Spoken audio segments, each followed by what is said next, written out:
Baik, perkenalkan nama saya Alkisna Rizky Givari, NIM 19 18 037. Dalam kesempatan kali ini saya akan menjelaskan database saya yang akan digunakan di sistem informasi saya, yaitu sistem informasi Travel Jaya Makmur.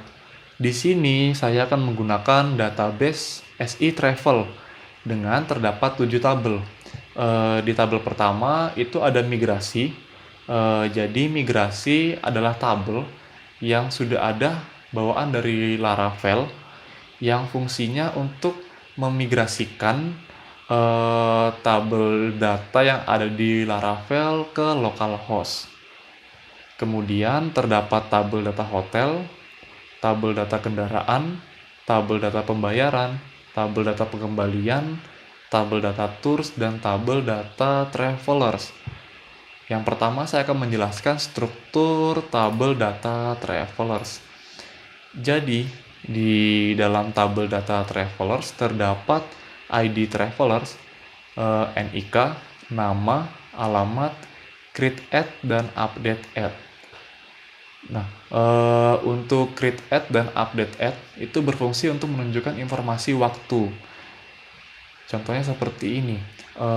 Untuk create add itu berfungsi untuk menunjukkan informasi waktu kapan data diinput ke tabel data traveler. Sedangkan update add itu berfungsi untuk menunjukkan informasi waktu kapan data diubah pada tabel data traveler. Jadi di tabel data travelers ini berisi informasi travelers atau biasanya sebutannya customer, yaitu informasinya berupa nick, nama, dan alamat. Selanjutnya saya akan menjelaskan struktur data hotel. Untuk struktur data hotel itu terdapat ID hotel sebagai primary key, kemudian ID travelers sebagai foreign key yang diturunkan dari tabel data travelers, kemudian hotel, alamat, create add, dan update add. Untuk tabel data hotel ini berisi informasi hotel apa yang akan diambil customer pada saat melakukan travel di jasa travel kami. Jadi contohnya misalnya ada travelers yang bernama A, dia akan mengambil hotel apa dan alamat hotelnya di mana.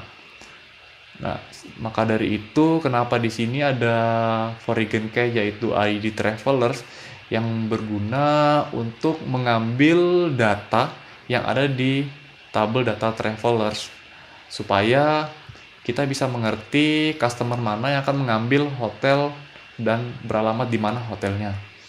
Kemudian selanjutnya itu ada tabel data tour. Untuk struktur tabel data tour terdapat ID tour yang primary key, kemudian ada ID travelers yaitu foreign key yang diturunkan juga dari tabel data travelers. Kemudian ada paket, durasi, create add, dan update add. Untuk tabel data tours itu memiliki informasi paket apa yang akan diambil dan berapa lama durasinya ketika traveler atau customer menggunakan jasa kami.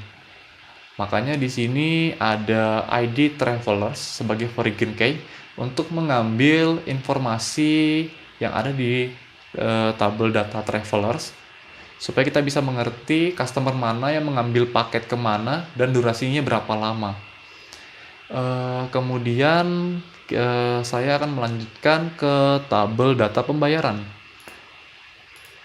Untuk tabel data pembayaran, strukturnya yaitu ada ID pembayaran sebagai primary key, kemudian ID traveler sebagai foreign key yang juga diturunkan dari tabel data travelers, kemudian ada nomor invoice, ada bank, ada jumlah, ada status, ada create add, dan update add.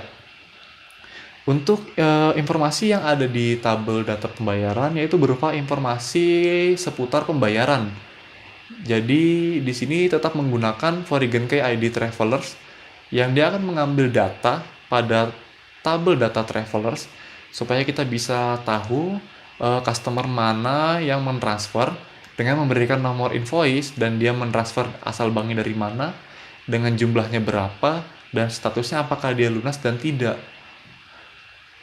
Mungkin seperti itu untuk struktur tabel data pembayaran. Selanjutnya saya akan menjelaskan struktur tabel data pengembalian. Untuk struktur tabel data pengembalian, itu terdapat ID data pengembalian sebagai primary key, kemudian ID pembayaran sebagai foreign key yang diturunkan dari tabel data pembayaran, kemudian jumlah, dan create add dan update add. Untuk tabel data pengembalian itu memiliki informasi pengembalian jumlah pembayaran atau contohnya yaitu ketika customer membatalkan turnya, maka dia akan masuk di tabel data pembayaran untuk informasinya. Dia akan masuk di tabel data pengembalian informasinya. Jadi ketika dia membatalkan, dia akan masukin di tabel data pengembalian. Makanya di sini saya menggunakan ID pembayaran sebagai foreign key biar saya dapat mengetahui pembayaran customer siapa yang membatalkan dan berapa jumlah yang sudah dia transfer ke rekening travel. Seperti itu, dan jumlahnya berapa juga yang akan dikembalikan. Yang terakhir, saya akan menjelaskan tabel data kendaraan. Untuk struktur tabel data kendaraan, yaitu terdapat ID kendaraan sebagai primary key, kemudian ada ID tours sebagai foreign key yang diturunkan dari tabel data tours. Kemudian ada tipe kendaraan, ada kapasitas, ada create add dan update add. Untuk informasi yang ada di tabel data kendaraan, yaitu adalah informasi lanjutan dari tabel data tours, yaitu ketika customer sudah mengambil paket dan durasinya, selanjutnya kita juga menyediakan yaitu kendaraan untuk mempermudah customer melakukan perjalanan selama travel.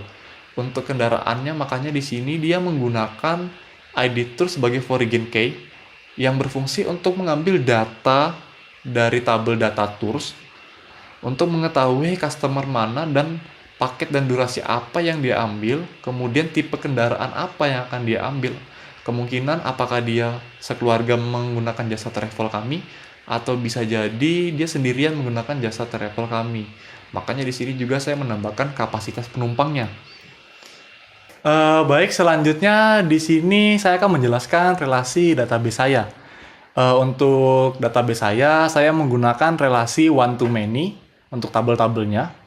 Jadi untuk tabel data pembayaran, data hotel, dan data tour itu mengambil data dari tabel data travelers.